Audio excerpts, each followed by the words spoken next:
नाजिया जब अपने मदरसे में जो उनको तालीम दे रहे थे, जो उनके मास्टर थे, जो उसके गुरु थे, जो मौलाना थे, उनसे जब शिकायत करती है कि उस लड़के ने हमारे साथ कुछ ऐसी बातें की जो कि वो ख़राब थी, जो उसके लायक नहीं थी, जो नहीं होना चाहिए था।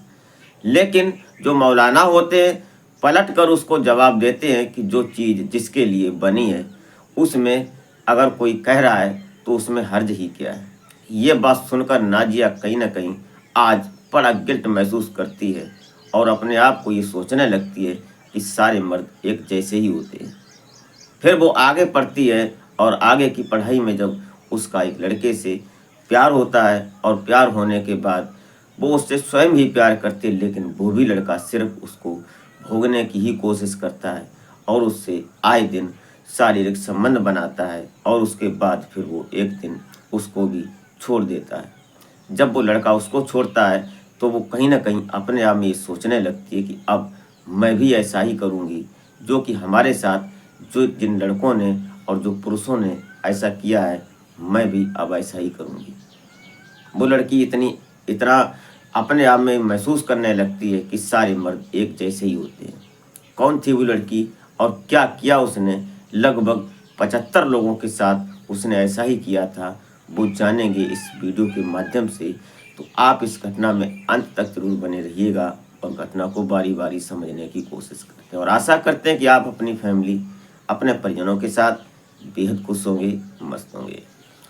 तो वीडियो में आगे बढ़ने से पहले आपसे बस वही छोटी सी रिक्वेस्ट कि अभी तक अगर आपने हमारे चैनल को सब्सक्राइब नहीं किया है तो प्लीज़ चैनल को सब्सक्राइब जरूर कर लें और बेल आइकन अवश्य दबा दिया करें ताकि हमारी नोटिफिकेशन अगली वीडियो की आप तक जरूर पहुंच सके और जल्दी पहुंच सके।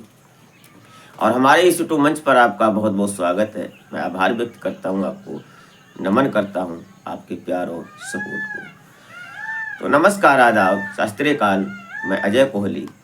आज की जो सच्ची घटना मैं आपको सुनाने जा रहा हूँ, ये घटना उत्तर प्रदेश का एक जिला पड़ता है लखीमपुर खीरी, और लखीमपुर खीरी के अंतर्गत एक परिवार रहा करता था। इस परिवार के मुखिया होते हैं इसरार हुसैन और इनकी पत्नी जो इनकी बेगम थी, उनके अलावा इनकी 2 बेटियां होती हैं।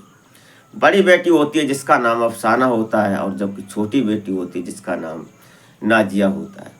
अफसाना की शादी हो चुकी थी और वो रामपुर में बड़ी अच्छी तरह से अपने परिवार, अपने पति के साथ, अपने बच्चों के साथ संचालन कर रही थी बेहतर तरीके से।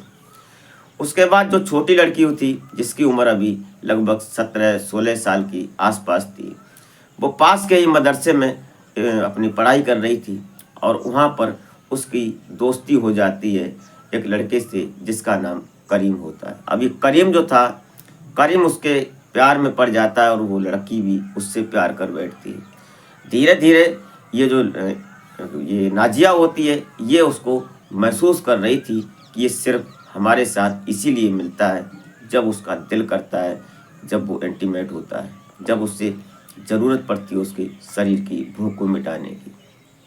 नाजिया कहीं ना कहीं ये बात महसूस कर रही थी और जो करीम होता है वो भी शायद इसीलिए उससे प्यार कर रहा था, न कि उसके रूह से प्यार करता था बल्कि उसके शरीर से प्यार कर रहा था। यह बात जब उस दोनों के बीच में चली तो पता चलता है कि एक दिन जो करीम था वो किसी और लड़की के अफेयर में था और जब नाजिया इस बात को जानती है तो कहीं ना कहीं वो अपने आप के अंदर इतनी कुंठा पैदा कर लेती है, वो सोचने लगती है अब मैं इसको बिल्कुल बात नहीं करूँगी। कहीं ना कहीं वो आज से अपने दिमाग पर इतना प्रेशर हो जाता है उसके अंदर कि वो अब किसी लड़के से बात करने की जरूरत ही नहीं कर रही थी। वहाँ की पढ़ाई करने के बाद फिर वो एक प्रतिष्ठित कॉलेज जो लखीमपुर खीरी में ही वो एडमिशन ले लेती है और उसके बाद वो ग्रेजुएशन करने लगती है वहाँ। और वहाँ से जब ग्रेजुएशन करने के बाद वहाँ भी उसका एक लड़के से प्यार हो जाता है जिसका नाम हिमांशु होता है।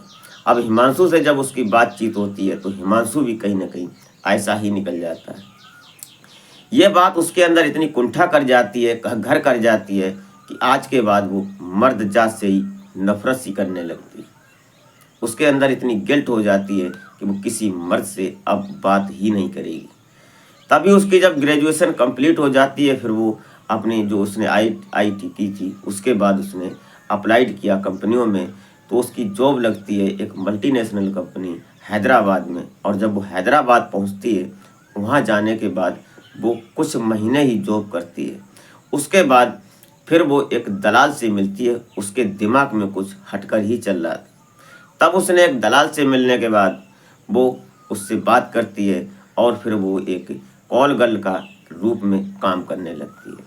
2-4 दिन उसने काम किया और उसके बाद फिर वो एक लड़के से ऐसी मिलती है जो कि उसको मोटा पैसा दिया था। और जब वो होटल में जाती है और होटल में जाने के बाद उसके साथ इंटीमेट होती है और इंटीमेट होने के बाद फिर वो एक प्लासनुमा चीज़ निकालती है और उससे उसके प्राइवेट पार्ट को इस तरह से जख्मी कर देती है, घायल कर देती है, जो कि वो तड़प तड़प कर वहीं इतना बेहोश हो जाता है कि वो चीखने की लायक ही नहीं बचता। और फिर वो आराम से वहाँ से निकलती है और बड़ी इज्जत के साथ उस होटल से बाहर निकल जाती है। लेकिन इधर जो वो ग्राहक था, जो वो व्यक्ति था, जो पुरुष था, वो होटल के कमरे में बेहोशी की हालत में पड़ा था।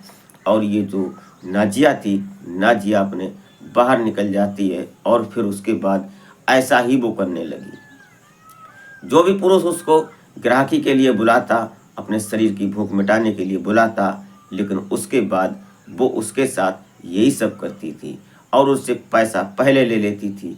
उससे उसको कमाई भी हो रही थी और जो उसके अंदर कुंठा थी उसका बदला भी वो ले रही थी। एक से नहीं, उसने ऐसा कुल मिलाकर लगभग 75 लोगों के साथ ऐसा ही किया।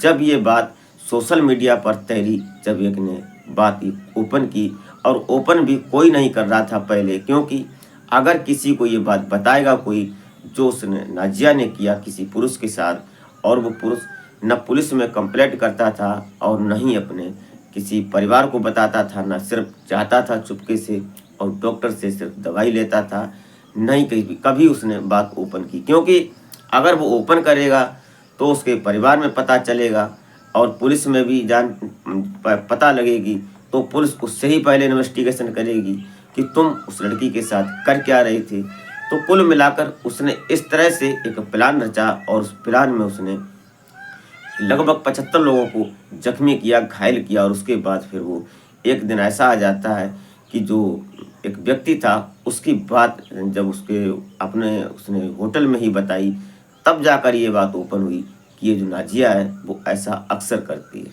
लेकिन कोई बताता नहीं है, कोई शिकायत नहीं करता है। इधर जो इनके पिता होते हैं इसरार, ये भी अपने परिवार में मिलकर और अपनी बड़ी बेटी से अफसाना से मिलकर नाजिया के लिए एक रिश्ता देखते हैं। और फिर लगभग ये बात तय हो जाती है, जो अफसाना होती है वो अपने यहाँ ही उसकी शादी करवा लेती है। और शादी जब हो जाती है नाजिया की, तो नाजिया कहीं ना कहीं अपने पति को उन लोगों की ही नज़र से देखती थी, लेकिन उसका पति जो था इन सभी लोगों से, जो हिमांशु था और जो करीम मिला था इसका दोस्त स्कूलिंग टाइम में, उन सबसे वो अलग हटकर था। वो नाजिया को बहुत प्यार करता था और उसको अपनी धर्म पत्नी मानता था, अपनी बेगम मानता था। उसके बाद उसके प्यार में इस तरह से पड़ जाती है नाजिया अपने पति के कि वो कहीं ना कहीं उन सभी लोगों को भूल जाती है। और जो उसके दिमाग पर ये प्रेशर था कि सारे मर्द एक जैसे ही होते हैं, लेकिन ऐसा कतई नहीं था। और जो उसका पति होता है उसने नाजिया को अपने प्यार में इस तरह से ढाला कि वो पीछे की सारी बातें भूल जाती है। उसके बाद उसका पति अपने यहाँ रहकर अपना काम बिजनेस करता था, लेकिन उसने वीज़ा बनवाया और वो दुबई चला जाता है। फिर कुछ समय और गुजरता है और गुजरने के बाद उसका पति अच्छी तरह से संपन्न हो जाता है। फिर वो नाजिया को भी अपने साथ ले जाता है और वहाँ रहकर दोनों खुशी खुशी अपनी ज़िंदगी को आगे चलाने लगते हैं। कुल मिलाकर नाजिया के दिमाग पर जो घाव लगा था, उसने उस घाव को मिटाने के लिए, उस जख्म के दर्द को मिटाने के लिए उसने कई पुरुषों को जख्म दिया। और उसके बाद फिर वो कहीं ना कहीं इस तरह से सुधर जाती है कि उसके परिवार में आज बहुत खुशियां हैं और उसका परिवार और उसका पति, कुल मिलाकर अब उसके फिलहाल 2 बच्चे भी हैं और उन 2 बच्चों के साथ अपने पति के साथ दुबई में रहकर खुशनुमा ज़िंदगी का लुत्फ़ उठा रही है और एक संपन्न ज़िंदगी, हंसी खुशी की ज़िंदगी जी रही है। दोस्तों ये रही कहानी। आप इस कहानी को सुनने के बाद क्या सोचते हैं, अपनी राय कमेंट में ज़रूर दें, और वीडियो जरा सी भी अच्छी लगी हो तो एक लाइक ज़रूर कर दिया करें। दोस्तों ये घटना, ये जो कहानी थी, हमने सोशल मीडिया के माध्यम से उठाई है, सोशल मीडिया प्लेटफॉर्म से उठाई है। इसमें मेरा चैनल मैं सफ़र तक इस बात की कोई जिम्मेदारी नहीं लेता है और नहीं मैं इसकी कोई जिम्मेदारी लेता हूँ। दोस्तों इस घटनाक्रम को सुनाने का उद्देश्य किसी को हैरान या परेशान करना नहीं था, बल्कि जागरूक करना था कि कभी भी कुछ भी हो सकता है। इसलिए आप स्वयं सुरक्षित रहें और अपने परिवार की देख रेख रखें। तो मिलते हैं फिर नेक्स्ट वीडियो में, तब तक के लिए जय हिंद।